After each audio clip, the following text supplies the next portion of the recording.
Hi everyone, thank you for joining. We're going to wait for another couple of minutes before we officially start, just to ensure as many people can attend the webinar. So bear with us just for another 2 minutes and then we'll get started.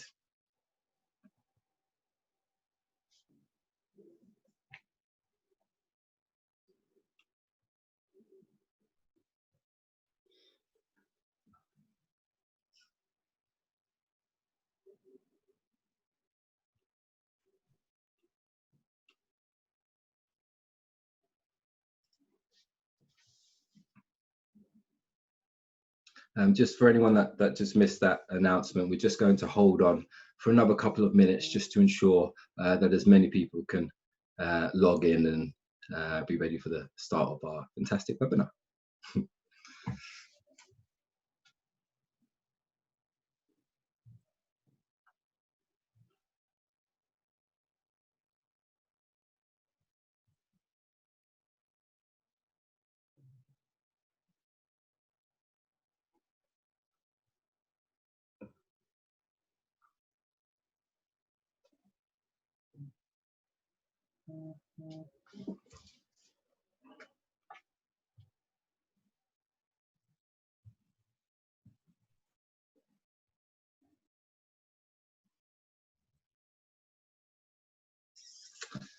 Okay, I think we should get started. I'm sure people will keep coming in, but yeah, we'll get started for the event. So so thank you everybody for joining. So I would like to welcome everybody for joining us, and welcome to our first Black History Month Broadgate Search social webinar titled "It's Not a Month, It's a Movement: Inspirational Black Women in Finance." Today, we will be talking about issues which affect everyone, whether it's direct or indirectly. We all need to be part of the conversation. We can expect a lively panel discussion with a live Q&A throughout and an opportunity to network at the end so we can continue that conversation. I'm Alexander Trusty and I'm the head of audit recruitment for Broadgate Search, but I'm also a lead diversity, equity and inclusion consultant. Broadgate Search are a specialist audit, risk, compliance, and finance recruitment company dedicated to aiding the recruitment of diverse and exceptional talent. Our passion has no bounds, and I'm sure most of you feel the same sentiment, which is why it's very important that we continue the conversation. Our nation, and I can even go as far as to say the world, has started since the tragic death of George Floyd. Many of us will know that the fight for equality is ongoing, and the devastating event of May the 25th was not an isolated one. However, I think we can all agree that there has been a bit of a change in the air, or maybe it's jolted us into a position where we can all start to actually turn talk into positive action, whether it's for society or within the workplace. Where we work has a very large bearing on individual actions. So it's really important for us to see what actions some companies are or aren't taking. And hopefully, at the very least, this session can be used as a reflection point as to how we promote inclusion within our organizations. Today, we will divide our session into 3 parts. We'll start by talking about our experiences relating to identity within the workplace. We'll then move on to Black British history.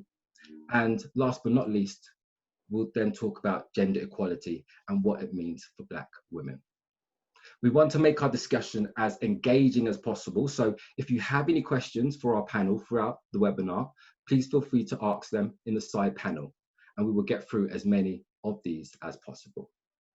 Lastly, before we kick things off, please note that this is being recorded and it will be uploaded to our Broadgate Search website, where you can access all of our topical webinars and content.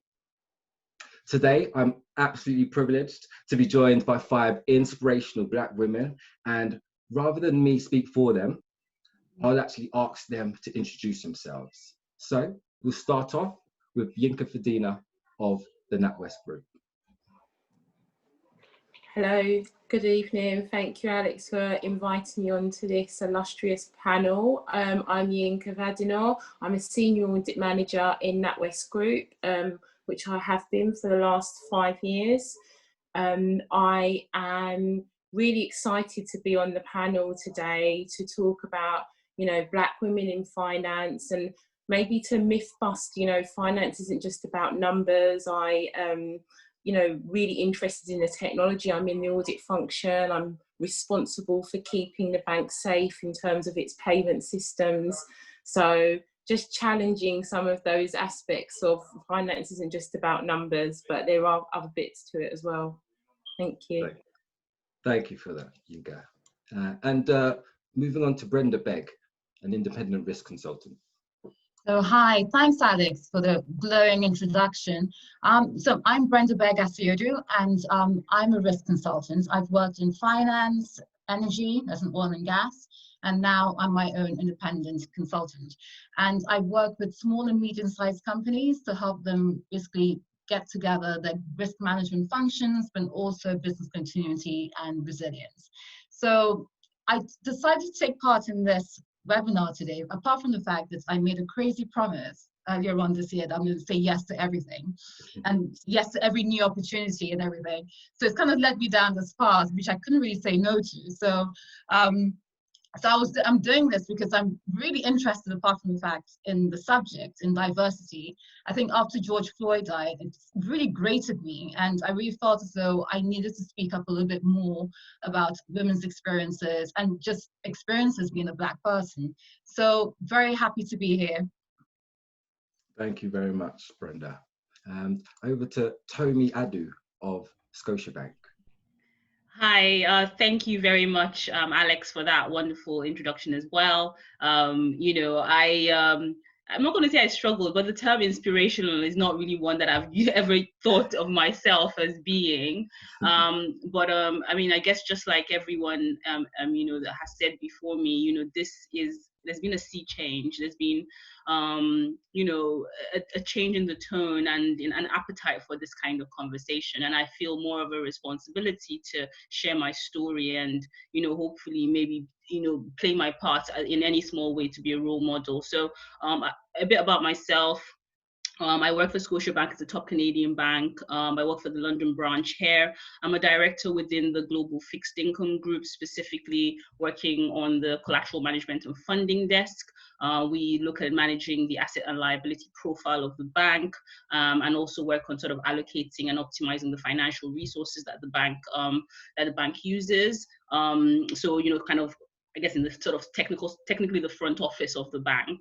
I'm also a co-chair of our Diversity and Inclusion Council or committee in London. I only took on that role within the past sort of 4 months. And obviously being very timely, I actually took on that role just before the death of George Floyd. Little did I know that I was kind of walking into this, I guess the amazing opportunity to really, really push for the representation that I am passionate about. So, since I've taken that on, I've had the opportunity to really provide a voice for the Black and minority, BAME, or the Black and minority workforce, giving them an employee, having an employee resource group, signing the Race at Work Charter, really wanting to drive change in this space. So I'm looking forward to this conversation, sharing some of my story, and maybe inspiring, one little girl who never thought that she was going to work in finance, or never thought that that was a path that was available to her. So yeah, looking forward to this. Thank you again for inviting me. Thank you for that fantastic introduction. And over to Sandra Brown of City University. Hi, thanks very much for that introduction. I'm Sandra Brown. I'm a diversity and inclusion consultant, currently working at City University. I've been working in both the public and private sector for a number of years in this role. So I've seen lots of sea changes. I was around for the Stephen Lawrence sea change when we thought that was going to be a momentous occasion to make inroads into this subject, but alas, we haven't. And then May 25th happened, and again, we are at that seafront moment. I think it's really good now because there is actually a momentum to try and make some change, and I'm glad that we are actually addressing gender equality in this discussion, because it's often one that's left behind. So I'm looking forward to engaging discussion and working my panelists tonight. Thank you. Amazing. Thank you very much, Sandra. And last but not least, Nadine Dyer of Deloitte. Thank you, Alex. So my name's Nadine Dyer from Deloitte. My role is as a respect and inclusion manager within the financial advisory service line. I also am the co-chair of our multicultural network and our firm's ethnicity council. So my responsibility overall is to continue the respect and inclusion strategy and collaborate with the exec, our people and purpose partners, and the wider talent team to make sure that we are, making sure that we drive the inclusion, all aspects of inclusion. And I guess why I am participating today is because it's around Black women. And as everyone before me has said, it's not very often that we have this space and this forum to discuss gender and Blackness, basically. So really excited to be part of this panel, and thank you for Alex for inviting me to join. It's an absolute pleasure. I'm so glad to have all of you, and thank you for agreeing to participate in this webinar. So let's jump into it. Let's get started. So we're going to begin by talking about past experiences. So Brenda, I'm going to start off with you. Have you knowingly experienced racial bias in the workplace over your career? You're muted. Oh no. Sorry. Oh yes, sorry. Technical issues again. So yes, I was saying that I was thinking a lot about this question when I saw it, and I was thinking about past experiences. Then something came to me. So I worked abroad for many years. I worked in America and Trinidad and Tobago. And when I came back here, it was just in 2017 when I came back, I realized how tough it was to get back into the workforce. So I had a very senior role in my previous company in Trinidad and Tobago. And when I came back here, I remember recruiters and people I interviewed with telling me, oh, I haven't had any recent UK experience. And that was shocking to me because I used to lead the risk management function in an oil and gas company. And it made me realize as well that if it were that I were a different skin color, would that be the same thing? Right? And I was able to come over that because first of all, I spoke well. And also, I hate to say this, but I hope you can be truthful here. I think there's colorism involved in doing this as well. I think if I were a darker shade of brown, maybe I would not have also had the same kind of reception. So I think there's a lot in there. There's a lot of implicit bias. There's a lot of discrimination when it comes to many ethnic minorities coming into the country with very, very educated, high levels of experience, and they're not given the chance just simply because of their accents, the way they look, the way they present themselves in a very different way to how the UK workforce would want to see that happening. And I think they're very misrepresented as well. So it made me really be very pleased and grateful for the fact that I was able to get over that, but also very aware that many people can't. So that's a big area I think needs to be looked at and should not be, and should not be ignored. Absolutely. Yeah, to bring up colorism, I think that was a very poignant point. I think that's definitely something that is there. And Tomi, I'd be really interested to hear from you. I know that, well, the investment banking industry, it's got a age-old stigma of being male and pale, but what is it actually like? And what is it like as a Black woman? It's great. I'm joking. I'm going to try to tackle different parts of that question. So first of all, kind of just to sort of address the term investment banking industry.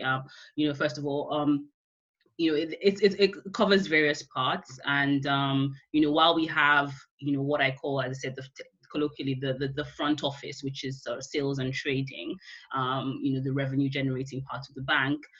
There is also different areas, finance, risk, legal, compliance, technology, so there's so many different parts of it. And what I found, and I initially started off my career working in operations, which is also one of the support areas of the bank.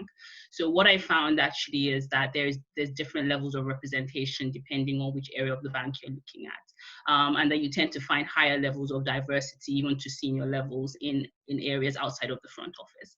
My experience, obviously, once I moved into the front office, I can say I'm the only Black person in my sales and trading or front office area.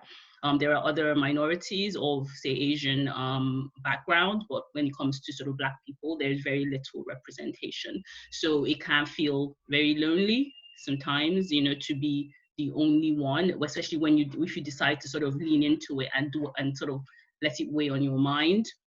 It can be very lonely. But, to be honest, if I, looking at it widely, I still consider myself, I guess, my experience has been largely kind of positive because I've been lucky enough with the teams that I've worked in. And what I found is that in some cases, on an individual interaction perspective, work can actually is actually sort of a safe space almost, because most people in that environment are actually relatively educated and relatively, I guess, open to hear your story and open to have that conversation with you. But the thing is, everybody has blind spots. And, it almost feels sometimes like you get vetted, and people kind of give you that, oh yeah, you're all right, you're all right, you're good, and so you kind of get treated well, I think, I feel very included. But, how would these people that you interact with day to day respond outside of the workplace? I don't know, so how would they, do they have the same response to me as they would to a stranger that they met on the street that was also a minority? Do they have the same initial responses? Do they have the same initial reactions? I don't know. So as I said, in terms of my own personal experience, I'm very, very keen to that being the only one is not something that sticks. I'm very keen not to be the last one. So I am very focused on looking at our pipeline. I'm taking it very seriously that we look at all the high performing students and even experienced people across the industry and really open up our doors to make sure that people realize that we're an employer that you will be able to thrive regardless of your background. So it was earlier in my career, it was definitely a lot harder, but I think as I got more senior and I got more responsibility, my voice got heard a lot. So the importance of mentorship and sponsorship cannot be underrated in this conversation. So as I said, so far, positive, I guess, in general, but definitely realistic and pragmatic about the work that's required for the future. Good. No, I'm glad to hear about the optimism there, and it's really interesting point that you mentioned about kind of different areas of the bank, maybe having more from one background than others, and that's maybe something that definitely needs to be kind of looked at in the short and long term. But Sandra, I'd be very keen to hear from you. So, as a D&I manager, what challenges have you faced trying to get organisations to become more diverse and inclusive? Well, I think it's important, first of all, that we distinguish between diversity and inclusion, because people often have the two together, and whilst they complement each other, they are completely different. Diversity is the easiest thing to get. All organisations can have diversity. We have it here on this webinar, where we have a number of people on the panel. We have diversity of thought, we have diversity in the areas of work that's represented, and we also have diversity in the audience and their questions that's likely to come up. But inclusion is something different. It's something harder. It's something that we have to have commitment to and to engage with, because that is the inclusion that makes people feel valued and respected. Because organisations will often say, we want you to bring your whole self to work. And they will also put that word authentic in there. And I sometimes struggle with using the word authentic, because if someone's really to bring their authentic self to work, it probably would grate a lot of people. So to enable people to feel comfortable and relaxed, it's about enabling them to do that and making sure that the environment is conducive for that. One of the things I like, one of the things that I think about when I talk about inclusion is that that comment by Verna Myers about diversity is being invited to the party, inclusion is being asked to dance. And I often quote that to a lot of the managers and to a lot of the senior team, because often, and I'm sure my colleagues are the same on the panel, that there will be a meeting or a committee or a recruitment panel, and they want to appear to be diverse. And the first thing they think of, Sandra, because she ticks 2 boxes. She's a woman and she's black. I always say to them, yes, I'm happy to do it, but don't have me sitting there as a token. I need to be engaged. I need to be valued for my presence and for what I can bring to the table. So therefore, I need to be engaged in the decision-making that's taking place around that recruitment process, and also to value my stance in being there. Thank you. I think looking at the wider challenges that organizations have, it's about honoring their commitment. There's lots of rhetoric, and we saw that come May 25th. Lots of people issued their statements and glorifying that they're committed to inclusion and diversity. And some of them stopped. Some of them have continued the conversation, but that's all it's been. But it's really about action and activity, and all about resourcing. And resourcing doesn't mean having the black person there, or the disabled person, or the LGBT person furthering that cause. That is not inclusion, and that's not showing your commitment to diversity. So I think alongside that, there is looking at engagement with staff. It shouldn't always be top down, it should also be bottom up, because that way you get to hear about staff's lived experiences, and that helps to further the arena and the agenda along. Yeah, really powerful there, and I could just feel my head nodding with you as you were talking. Absolute sense, and I'm really glad that you did actually kind of show us the difference between diversity and inclusion, because I think that was a very important point to start with, and absolutely fantastic. And Yinka, we were talking about inclusion and feeling, I guess, comfortable to be yourself. Do you feel it has become easier to have conversations about race with your colleagues at work, especially after the last 5 or 6 months? I think it definitely has become easier. I mean, when George Floyd happened, I was, myself having the normal conversations with my family and my friends, which I would do normally. There was tears. It was quite an emotional time just to see some of those, hideous scenes. And then I remember a colleague at work, just saying, oh my God, what happened in the US, we need to do something about it. As my role as global co-chair of the Multicultural Network. And I myself was like, wow, I am just having these conversations in silos outside of work. And actually we should be starting to have that conversation. And it is complex and it is difficult. And we're all on different parts of that journey. So a lot of our white colleagues just thought it was an incident that happened in the US, and we're not like that in the UK, and there's no problem. So I've heard colleagues talking to me about shock, realizing that there's still problems in the UK and they're systemic. And then on the other hand, I've got black colleagues talking about, we want action now. People know what the issues are, and it's that kind of disparity of really, understanding the the sides of it. But the conversations are happening now a lot more in work. I'm quite encouraged by, we seem to be facing into getting comfortable with having that uncomfortable conversation. And I think it's just learning, but it's continuous learning. It's not going to stop, just because of what happened this year. We will continue to have those conversations, but I think it's been mentioned already, it's the actions that are going to be important. It's the actions that are going to have that long lasting change that, generations to come, hopefully will say, we remember when it was difficult to have the conversation, but that's no longer an issue. That would be a beautiful point in time to be in, definitely. And Nadine, what drove you to get into diversity and inclusion? What drove me to get into diversity and inclusion? Well, where do I begin? Well, I've been with Deloitte for 5 years, and when I joined the firm, I joined within the client experience team. I was there for 2.5 years. But as soon as I joined the firm, the first thing I did was look and search for where's the network.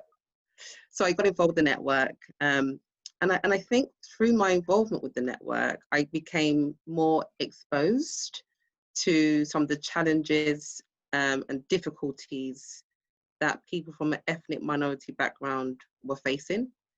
I mean, you know, there are people of color in the firm, but it was just hearing those firsthand experiences that people were facing. And for me, when I hear something, I always want to act and try and improve. So as I got more involved in the network and I became the co-chair, I was getting more and more of these, having more and more of these conversations with individuals about, you know, what's going on within work. So it was, I guess it was organic and natural for me to then move into D&I, R&I as a full-time role. For me, it's something that I'm very passionate about. And I feel like the voice of those individuals are not always heard. So in my role, I feel like it's my duty to make sure that voices are heard and listened to, and where action needs to be taken is taken. But yeah, it's a passion for me, and I guess that's how I've ended up where I am. Right, fantastic. Well, and I think we all should take a leaf out of that, because we all can play a part and be our own, I guess, advocate for change. And I guess that's why we're all together, but we need to really try and keep pushing it on. But thank you for your answers, really fantastic. But let's move on to a slightly different topic. And this all really rolls kind of into one, because it feeds into people's understanding about Blackness, about the way of living, or the way that people may feel, will feel moving forward. So we'll talk about Black history. And the reason why I mention Black history is because we sometimes get confused with the US. When the events of George Floyd happened, I know a lot of people said to me, "No, why are you upset? We don't have this in the UK." Well, we really do, and so that shows to me that you need to be educated. We all need to be educated about Black history. So I'll start with you, Tommy. How have you developed your knowledge about Black history over the years? Thanks, Alex. I mean, it's an interesting one, because you're so correct. Our exposure to Black history, or in particular Black British history, has been, to be honest, minimal over the years. Even in my experience, I've always thought of Black history either in terms of African history, and in particular my Nigerian heritage. I have a very strong connection to my Nigerian heritage, and I know quite a lot about my Nigerian history. I'm looking at the African American story and the transatlantic slave trade. When it comes to actually Black British history, to be honest, I must say, it's only in the past few months even, that I've started to kind of really understand the contributions that Black people have had in British history before 1948, which seems to be the time that everybody talks about the Windrush, as if that was the time that there was no Black person in England before 1948, and it kind of just popped up on the Windrush and on that boat. So as I said, for me it's been even sort of an eye-opening experience. I've learned so much. I've had to be a lot more intentional about learning, and also obviously having making sure that my daughter also understands more about the contribution of Black Britons. I mean, there's a fantastic documentary on BBC4 at the moment. It's called Black Classical Music. the forgotten history. And it's got Lenny Henry is sort of narrating it, and it's just got some wonderful stories of Black people who actually lived as regular merchants in the UK before the start of the slave trade. So this was like in the 1400s, goes all the way back. So I've tried my best to read and to learn and to listen and to watch, but there's still so much I know that I have to learn about that particular segment of Black history which pertains to Britain. Fantastic. And Sandra, I'd be keen to hear from you. I mean, what would the impact be if we got taught more Black history in schools and colleges? I think the impact would be a lot more empowerment of our Black children, our Black youngsters. I think teaching history in schools helps students to have more interaction with Black people, and also other races have interactions with difference, to understand it more rather than reliance on the stereotypes that are put out by the media and the press. I think also the fact that when kids go to school, and I know from when my boys were younger, when they'd come home and they'd learned some new facts about something that was completely different, that's something I'd never know. The joy that they brought when they came home with all those new facts. And in turn, that was teaching me things that I didn't know. So there's this to-ing and froing of information, which is really good. I think also the fact that, as Tony mentioned, Black history has been going on before the Windrush. And it's unfair to just rely on the fact that there's only one history, and that's been taught ad infinitum. I'm sure all of us have been taught about World War I, World War II, about the Tudors and the Stuarts, etc. But Black people were around in all those times. So I think it's really important to show the other side, to enlarge people's understanding of Black history. Because I know for me, Black history, I was really surprised at some of the things. I'd often go to Black history meetings in October when it's Black History Month, shame. But that was how I got my information. And I think having it in schools is really important. I mean, the fact about the crime in war. Why are we only talk about Florence Nightingale when actually Mary Seacole was doing her nursing just the same, and showing that Black young women can go into nursing. So it's showing all the sides of the coin.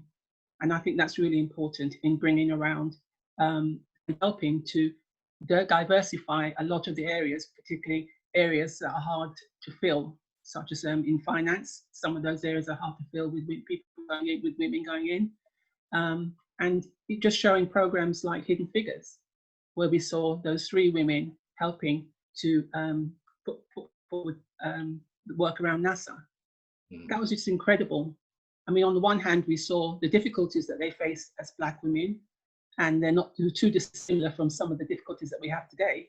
But at the same time, it showed that we can go into any field, but we are in every field. And if we can show that to our youngsters, it will increase the popularity of showing that we have our own history and that we should be proud of it. Absolutely, absolutely. And I'm really proud to note that there have been great organisations and charities that have been pushing for more representative education, such as the Black curriculum. Brenda, why do you think it's important to learn about Black British history? It's a subject I'm so passionate about because I've raised 3 children as well, and I'll be honest, it's been harder for them to learn about Black history than the history that's generally taught to them as part of the curriculum. And as you said, school is generally, like Sandra, you said it perfectly, school is where you learn a lot of things. And I think it's just so sad that it's so devoid of anything that reflects themselves. And and if we expect a change to happen in the corporate world, then it will be a step too late in that, because what we'll get in the corporate world is compliance, but it doesn't have a change of heart. The change of heart starts in schools, like when the children are young, when they're learning about inclusion. Sandra, you said it so well, and inclusion is the key. If people understand, if everyone starts to understand that our history all here is a product of something. If people start to understand that Black history is also their history, because end of the day, the British Empire would not be the British Empire. Also, had it not been for the Black people as well that were involved in this. It goes back way before the slave trade. It was, you know, the involvement with Black people in our history long before then. And it shouldn't be looked at as something that's separate. And just the fact that I came out of school without learning anything about Black people. In fact, I think I learned about the Vikings, Saxons, and Tudors. I learned nothing about any of our kings, anything, because I was looking when I saw this, and there was a wonderful timeline by The Guardian that came out in July that literally listed the earliest mentioning of Black people in history. It was amazing up to present day, and I showed that to my children. I said, did you know that in AD 48, there was an African unit that was actually in the Roman part of the Roman army guarding the Hadrian Wall? They were shocked. And even further recounts, like in 24 BC, there was a Black African queen that pushed back the Roman army. That these are all things which are not. And even the things that are mentioned now, all the good things, never the bad history that nobody wants us to actually know about. The fact that British were part of the slave trade, they didn't just abolish the slave trade, they actually started.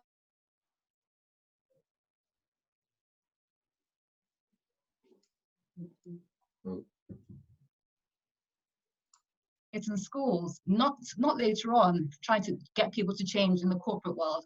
They learn by behaviors like this in school. So I'm so passionate about that, and I love the Black curriculum. That whole project by Lavinia Stannard, I think she's doing a great job pushing it. And I really do hope that they start looking at the whole British curriculum and ensuring that it's included in it, and not for something that Black kids have to go and start looking for on their own. Yeah, great point. And you know, I will hold my hand up and say, you know, I've learned the most that I've ever learned about Black history in my adult years, and that's why we really do need to really educate in schools. But the one thing I always do worry about, you know, if we do get to this time where Black education or Black history is educated in schools, that's fantastic. What are we going to do for people who are in work? How are we going to enrich people's minds? So Yinka, this question's for you. I mean, what are organisations doing to educate their staff and help create positive change? Yeah, I think that, you know, in terms of history, some of the stuff that we've been doing, we have in the Learning Academy. And on that Learning Academy, we actually have a section that the network have put together where we've like recommended podcasts, you know, where it's talking about, you know, inspirational Black, Asian, minority ethnic leaders at the moment, but also, you know, some books as well, and presentations, just really trying to, you know, invoke about that pride. You know, I think in the past, Black history has been, like, you know, all about the bad stuff, and I know that there is a part of that we need to acknowledge, but I think for me it's about celebrating Black history and all the richness, you know, that comes with that, and how that plays a part in the lives that we live today. One of the things that we're doing this year is we've invited an organisation called Black History Walks to come along and do a presentation for us about Black history. They're actually coming to do a talk to us about Black women in British history, and we're also doing a talk around Black history in the streets of London. So you know, there's lots of stuff that organisations can do, and also to amplify and encourage colleagues to talk about their own Black history from their own family. So we have Facebook at work, and we've got a campaign at the moment where we're encouraging colleagues to, you know, talk about what does Black history mean for them, but also post articles about, you know, famous Black people, you know, around the globe, not just in the UK, and what that means to them and their families. So I think there's lots that we can do from a top-down approach from an organisation, but also encouraging people to find their voices and talk about what inspires them as well. Absolutely, yeah. Find their voices, inspire people to find their voices. That is really powerful and really, really important. And you know, for anybody who's listening to Yinka and some of the things that they're doing, if you feel that your organization isn't doing much, take a leaf out of their books and really try and push and really try and drive some change, because we all have the ability to make that change and make a difference. So Nadine, very keen to hear from you. One thing I've noticed, especially since the events of George Floyd, you know, sometimes I hate bringing it up, but it's a key time, especially in the last year for us. But one great thing I've noticed is I feel like we've developed allies.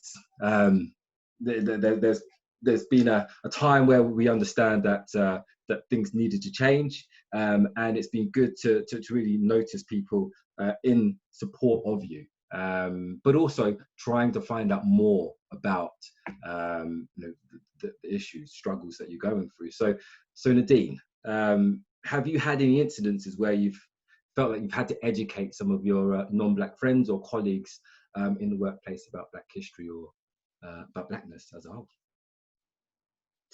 Thanks, Alex, for that question. I think I'm going to break that down into two parts. I think the first thing to recognize is when you speak about allies, I think, yes, there are definitely more people who are listening. There are more people saying that they want to help and happy to join in the conversation. But an ally is someone who uses their position of privilege to advocate for, support, and stand in solidarity with a marginalized group. And it's about proactively taking action consistently to change the narrative. So we recognize that most of our allies are very much at the beginning of the journey. And that's why at Deloitte, the Multicultural Network are launching a allies community at the end of this month. And the community has three main objectives. To educate people, as we've already discussed, it's important to educate our allies on the topic. We also want to help them to activate. So that's about bringing the community together, coming together, discussing in a forum, in groups, their educational journey, and for them to share their experiences as well. But the most important thing is for them to begin to advocate and to use the knowledge, the focus groups, the learnings from others about how they can actually take action. Because I think that's what is key here when it comes to allyship. The other piece, I guess, is around, as well as education, as I said, it's around action. I haven't had to educate non-Black colleagues on history, and I don't really feel like it should be my duty or place to educate them on Black history. But I think what is important and what has been impactful for us at Deloitte is sharing. After the George Floyd incident murder happened, we held a session within our network, and we had over 900 people across the firm join a call and listen to our colleagues speak about what it's like to be Black, what it's like to be stopped by the police, what it's like to be followed around a store. So through that session, that has been the catalyst, I would say, for us at Deloitte in really opening up the doors about speaking about race, but specifically about Black people. So I think that's the key. It's about sharing experiences. And I guess that's, again, how the education piece comes in. So we have had many sessions following that Let's Talk session. We've had many sessions across the firm where teams are coming together to continue the conversation. And like Yinka has said before, it's about resources, materials, so giving individuals the tools that they need to skill up, to increase their knowledge. But it's up to individuals to inquire, to find out more about not just, as we say, Black history, but Black history, because that's what it is. And that's, I think, you know, how we're going to start to make a change slowly but surely. Thank you. Thank you. Yeah, some very, very valid points there. What I'm keen to do is I guess, open up to a bit of a broader question. I mean, how do you think we can turn Black history into positive action? We'll keep with you, Nadine. How do you think we can do that? Yeah, I think that it's fantastic that we have October Black History Month, but it shouldn't be just 1 month. But I guess we can use it as a springboard to continue the dialogue, continue the conversation, to start, making that change. But it needs to be continuous. I don't think we should confine it to 1 month. But yeah. How about yourself, Brenda? How can we turn? I was going to say, yes. So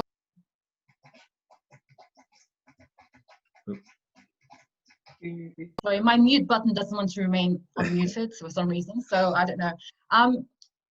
I think definitely, I think the Black History Month is a good start, definitely, because I think without that, we would have nothing. But we have to progress from there, and I would really like the day when we no longer need a month, where we can actually just if we're still included as in all that we do, that it would be part of our lives. It just requires some constant effort in all aspects. And I've realized over the past few months that we can't relax on this. We can't just take a back seat on this issue. We have to work hard and keep it on the agenda all the time. In whichever field we're in, whichever sphere we work in, whichever circles we're in, it has to be constantly part of the agenda. And if it's not us who puts that, then who else is going to do it for us? Because we are the ones who could possibly make a change for the next generations. We are in the seats at the moment. And I think the more we do so, if we continue to press the agenda, change will definitely come. I think a lot has changed since I started working. I mean, I can see the changes, but we've definitely not gotten where we need to get to. And I haven't seen the kind of progress that we need. Perhaps acknowledge the progress is done by the ones who came before us. However, there's a lot more work to be done. And I think I want to urge everybody, not just simply anybody who's in managerial leadership positions, but anybody, wherever they are in the work, like where they're working in in schools and homes, wherever they are, to constantly have the agenda in their minds, because if we don't, organizations would relax a little bit more. Just if you've already seen the waning of interest when it comes to this. So I really just think that we have to be the ones who perpetuate it and push it going forward. Fantastic. Can I come in on that one? Absolutely. Following that, because I think there comes a time when we have to sit back, because we should be pushing our own history forward. There's a climate that's developing now about self-education, and so there is a wealth of resources out there to enable people who are not Black to understand the struggles that we have faced and the histories going before us. So I think we just can be mindful that many Black staff have expended a lot of emotional stress and strain in trying to push their agenda forward, when really now there is no reason not to. The whole world is now in the lens of the whole world, and so they should be self-educating themselves in order to push that agenda forward and not rely upon us who were the oppressed to do that. Absolutely well said. Certainly, definitely well said. Thank you for that, Sandra. Thank you for that, everybody. Great answers, really insightful. So we're going to move on to our third segment of tonight, and focus our discussions around gender equality from the perspective of Black women. So I'm actually going to go back to you, Sandra. Bit of an open question. It's nice question. Really.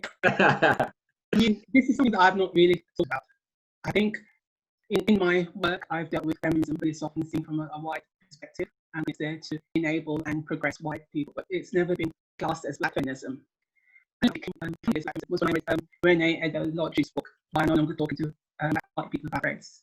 she has a chapter in there that I had to read a couple of times because I had to get my head around the fact that actually what she was talking about is intersectionality. I mean, all of us here have various challenges, both from gender and we have in light of those two things. And I just thought about some of the activities and initiatives I've been putting in organizations have really benefited white women. And many Black women haven't wanted to engage in it. We have lots of frameworks we're using that many of these activities really is to engage everyone.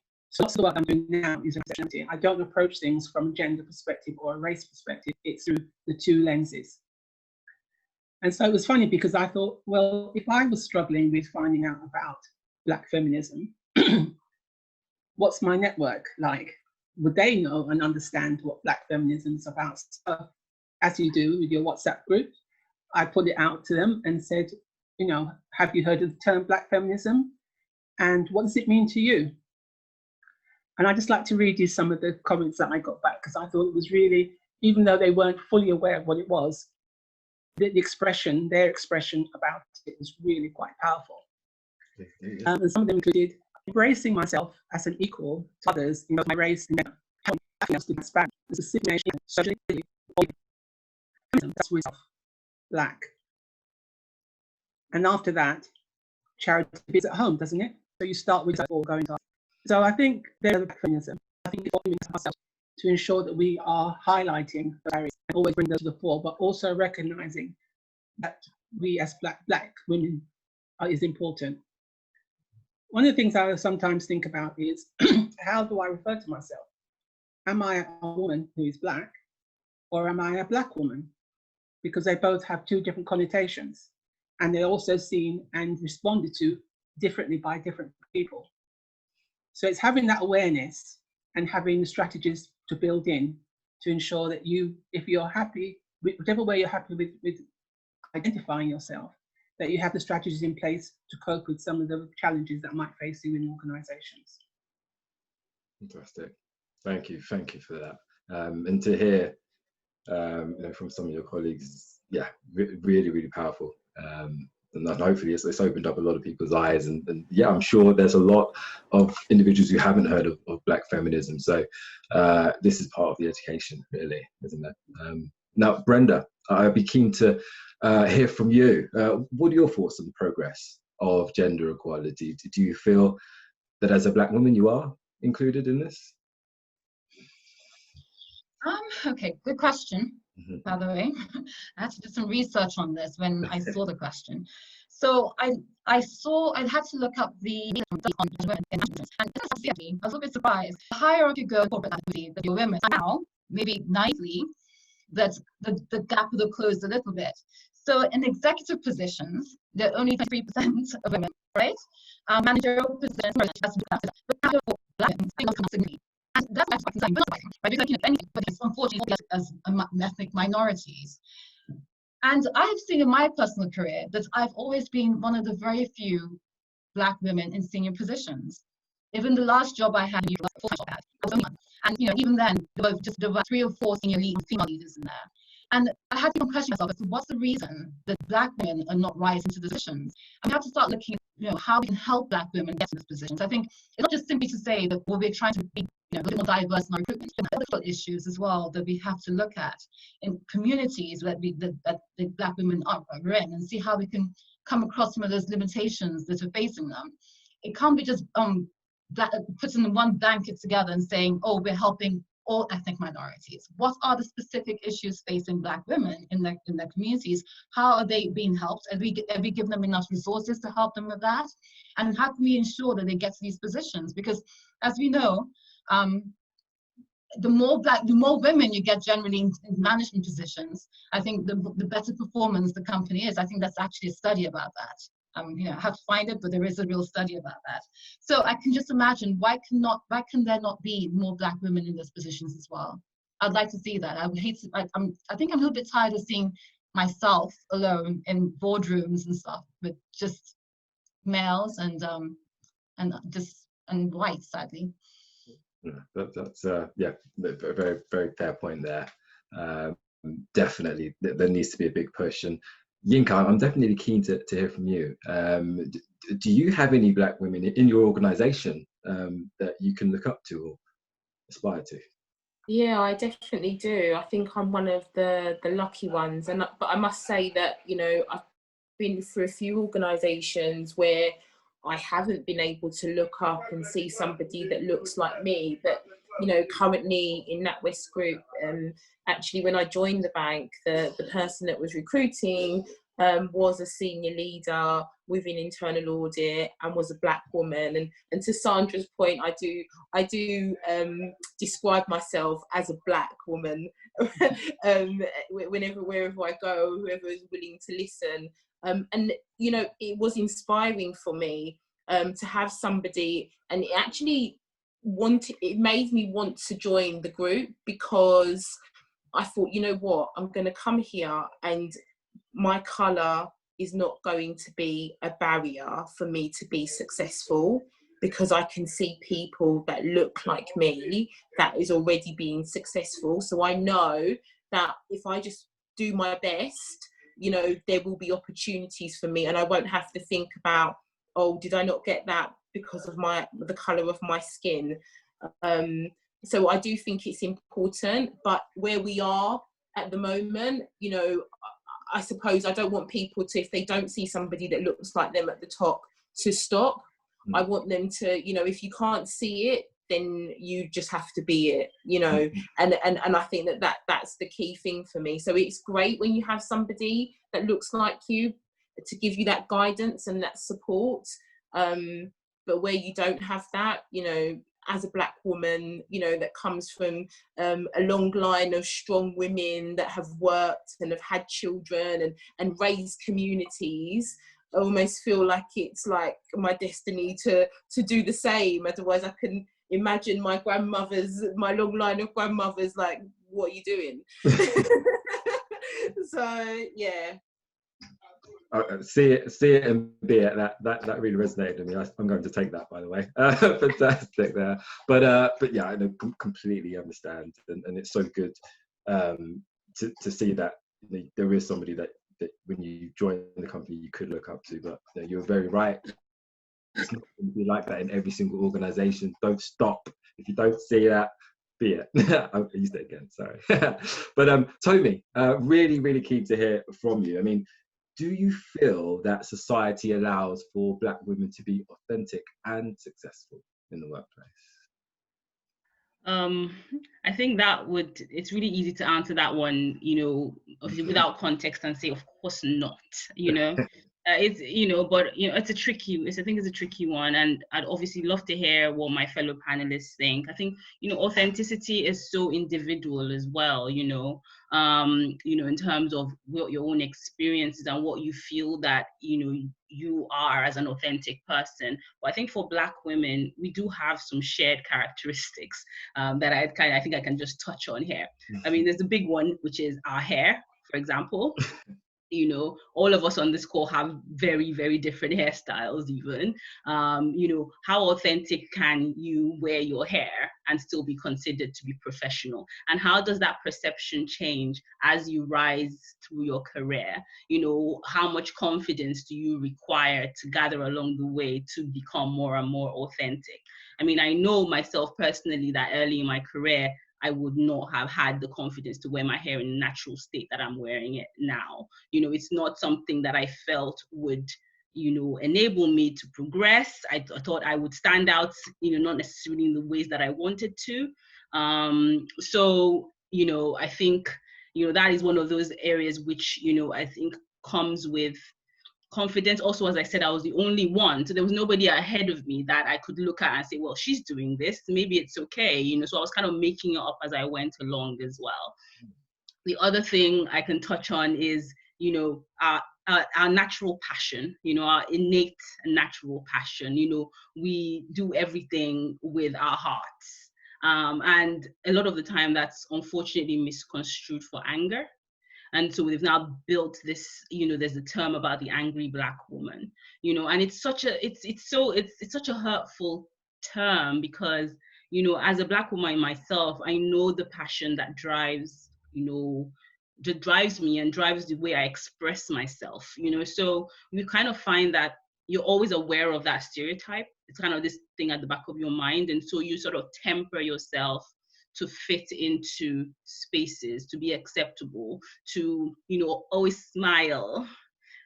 So that, you know, because you don't want to kind of have that face, which is just like, you know, you have to kind of be, you know, kind of be extra, even if you really don't feel like smiling, you're not in the mood at that point, you know. So that's another part of kind of compromising your authenticity. The other thing that kind of I think is another shared characteristic is our role in the home. I think, you know, Black women, and that touches on Sandra's point around Black feminism, we shoulder significant domestic responsibilities in the home. I still think that, you know, compared to what you would say is the shared 50-50 Western ideal or family structure, I think when you come, you know, Black women actually, we kind of fall behind on that. You know, we actually do tend to take on a lot more of this. And you also find that Black women are actually also less likely to come out of the workforce to just focus on caring for children. So we will be working and we'll also have to juggle all these additional balls, and we just kind of get on with it. We also do, you know, compared to maybe other ethnic minorities as well, we don't tend to live in large extended family groups. So we don't have like your grandmother living with you and, you know, in-laws who just kind of help you with taking care of your children and managing. We're doing a lot of it ourselves. So, you know, there's only a certain part of that you can show. You kind of just put that aside and you put your best foot forward and just kind of struggle through it. I think it's going to get easier the more of us, the more representative we are, the more of us are out there normalizing our experiences. And so that those coming behind us will have lots more examples and lots more options of what being a successful Black woman can look like. Thank you. Some really, really valid points there. Yeah, real food for thought, hopefully. And Nadine, I think it's important to maybe hear about what organisations are doing to increase the number of Black women leaders. So, what are Deloitte doing currently? Thanks, Alex. So it's very specific when you say Black female leaders. So at Deloitte, we have gender targets in regards to how many leaders we would like in terms of partners, etc. We also have BAME targets for our ethnic minority targets. But following on from George Floyd and our impactful Let's Talk session where we had over 900 of our colleagues on the call, that sparked the Black Action Plan. So we don't have a ethnic minority plan, we have a Black Action Plan. So, and I think that says a lot. And I know a lot of firms and organizations did put out, you know, statements after the incident. And we kind of took our time when we came out of our statement, because we wanted to make sure that what we say, we are going to deliver. And a lot of thoughts went into the plan. And it was devised by myself and 3 other individuals. We you know, were having calls every day about what can we do, what should it look like, and we put it forward to our deputy CEO, and we fleshed it out, and we've come up with 5 key commitments. So one being that we will provide equal opportunities, which we should, and we do, of course. But it's about reviewing every step of the employee life cycle, from how we attract, how we recruit, through to promotion and pay. And all that we do, we will be including our Black colleagues. So we have a Black steering group who will be looking at how we are moving, are we making progress, and holding our leaders to account. The next commitment is about focusing on developing people. We want to make sure that everyone has the opportunity to succeed and thrive. So we will be developing a program that's for our Black and ethnic minority colleagues in regards to leadership and sponsorship.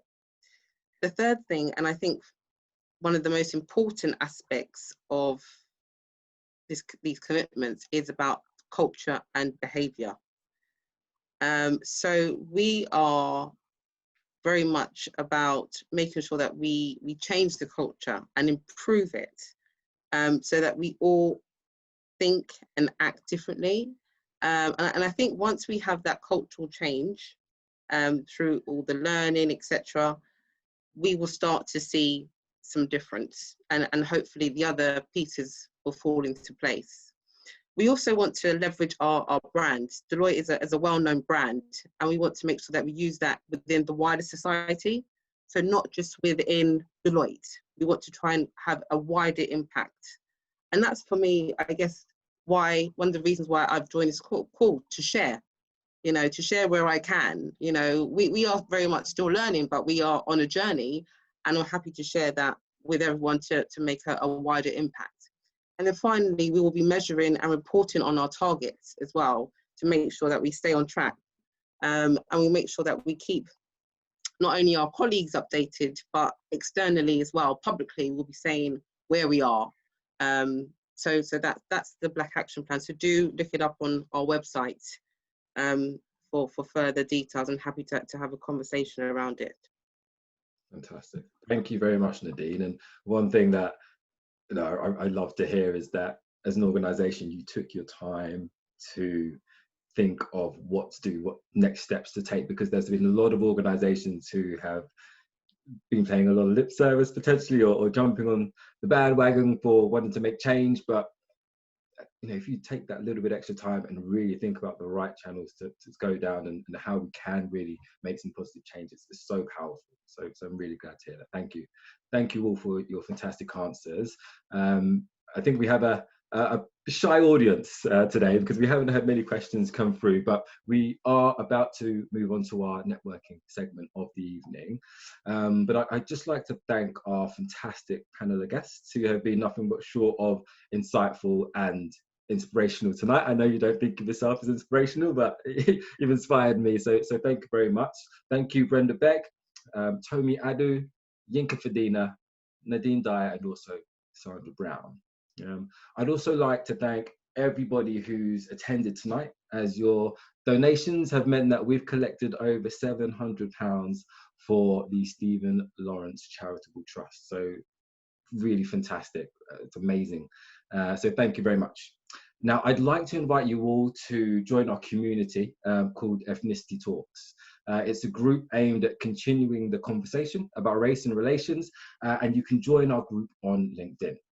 I would also encourage you to view our past and future podcasts, where we talk to industry leaders about race, their careers, leadership, inspirations, and also society as a whole. Outside of Ethnicity Talks, if you would like to talk to us, or indeed work with us on any future events or mandated searches, it would be great to also open dialogue. So our great panelists will be staying for the networking segment of tonight. So please feel free to ask them loads of questions. I'll also be there.